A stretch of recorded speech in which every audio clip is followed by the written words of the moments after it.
여러분이 아는 한국은 세계에서 총기 사고가 가장 적은 나라죠. 하지만 불과 70여 년 전 한국은 집집마다 총기가 굴러다니던 나라였습니다.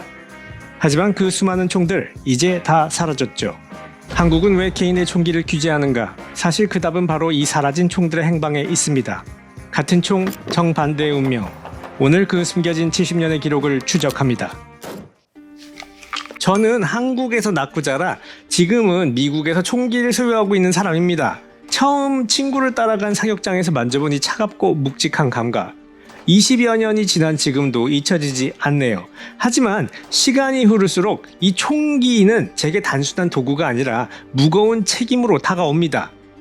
나는 국가를 믿는가 아니면 나 자신을 믿는가? 단순히 양국 총기 문화의 옳고 그름을 따지려는 게 아닙니다. 두 나라의 역사를 몸소 겪으며 제가 느낀 아주 치열한 고민을 공유해 보려고 하는 것이죠. 오늘 여러분과 함께 결론을 찾아가고 싶습니다.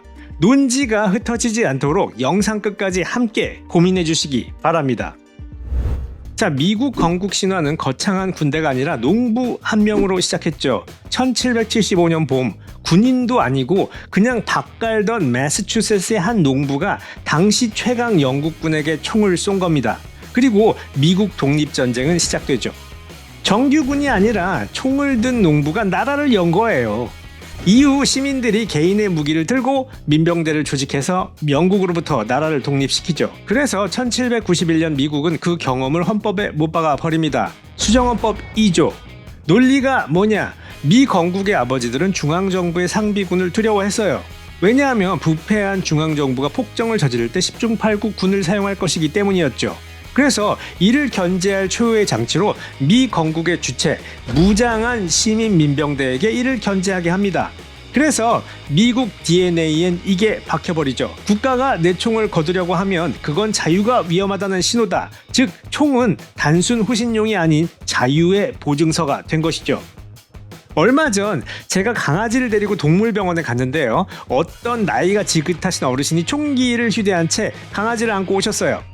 그게 신기했던지 한 아이가 총을 떨어져라 이렇게 쳐다봤는데 이분이 웃으시면서 이렇게 말씀하시더군요. 꼬마야, 나는 지금 시민으로서 권리를 행사하고 있단다.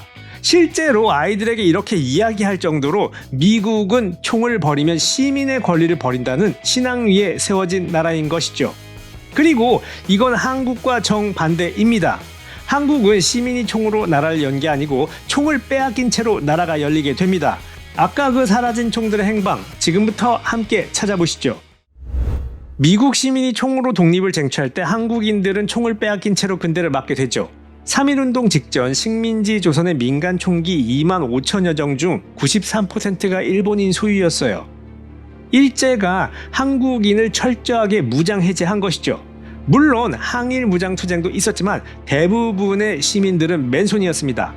그리고 가장 뼈아픈 대목, 임시정부의 광복군은 미 OSS와 함께 한반도 진입작전을 준비하고 있었어요. 광복군의 본토 상륙. 물론 전력상 일본군과 전면전으로 승리하긴 힘들었을 겁니다. 하지만 성공을 했더라면 적어도 연합군과 함께 싸운 전승국으로서의 지위는 확보할 수 있었겠죠. 하지만 일본이 일방적으로 먼저 항복을 해버립니다. 김구 선생께서는 이 소식을 기뻐하시기는커녕 하늘이 무너지는 것 같다라고 통탄하셨어요. 이건 단순한 자존심 문제가 아닙니다. 미국은 시민이 직접 총을 들고 싸워 나라를 세웠다는 기억이 건국 DNA가 된 반면 한국은 그 기회조차 갖지 못했기 때문이죠. 결국 스스로 무장해 내 나라를 독립시킨다는 시민적 주권의식이 한국 근현대사 속에서 뿌리내릴 기회 자체가 무산되어 버렸던 겁니다. 자, 하지만 해방과 한국전을 거치며 한국에도 총이 쏟아지는데요. 일제가 남긴 총기에다 미군이 버리고 간 M1911 같은 전쟁 잔여 무기까지 한때 민간의 총이 꽤 돌았죠. 그런데 신생 대한민국은 결정합니다. 모든 총들은 국가가 거두어들인다. 그리고 실제로 그렇게 됩니다. 왜냐? 분단과 냉전의 최전선인 신생국가가 살아남으려면 국가가 무력을 독점해야 한다고 생각했으니까요.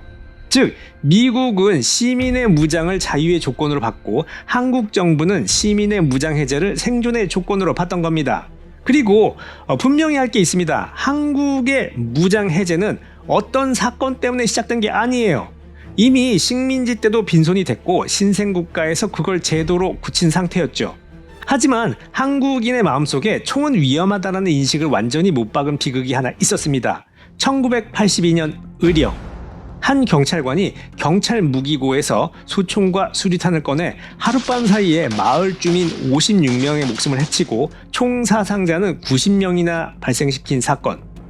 물론 제가 이 비극을 한국의 총기 규제의 근거로 삼으려는 건 아닙니다. 다만 한국이라는 나라가 총을 어떻게 기억하게 됐는지를 이보다 더 무겁게 보여주는 사건이 없다는 것이죠. 아시다시피 결국 두 나라 다 값을 치렀습니다. 이 청구서들 구체적으로 한번 살펴보죠. 미국이 총기를 시민의 자유의 상징으로 택한 대가는 여러분도 잘 아시다시피 총기 난사로 돌아왔죠. 미국은 아직도 그 피해 값을 톡톡히 치르고 있습니다. 그럼 한국이 내 안전은 국가가 책임진다를 선택한 대가는 어떨까요?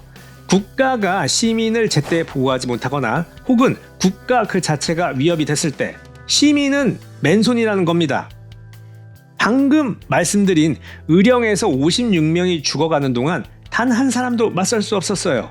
즉 한국의 안전은 국가가 언제나 완벽히 작동한다는 전제 하에서만 성립되는 조건부 평화인 셈입니다. 물론 한국 시민들이 그냥 국가에 굴복한 건 아닙니다. 바로 생존을 선택한 것이죠. 분단된 최전선에서 국가 내부가 무너지면 곧 민족 절멸로 이어질 수 있다는 인식.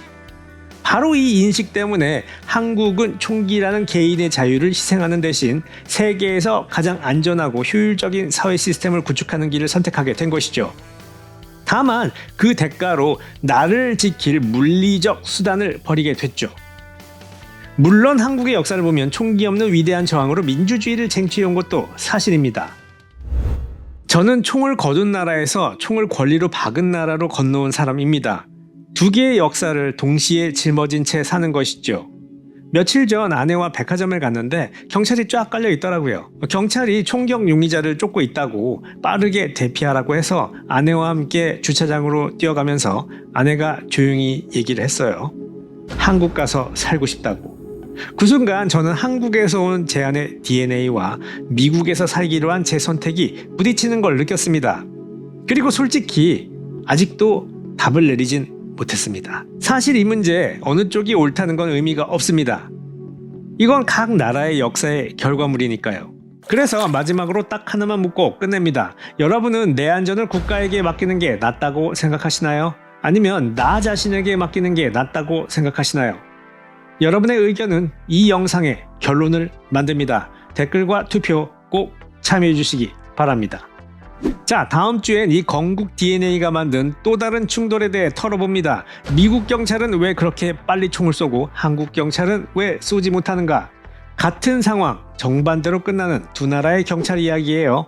이거 놓치기 싫으면 구독 잊지 마십시오. 지금까지 제임스였습니다.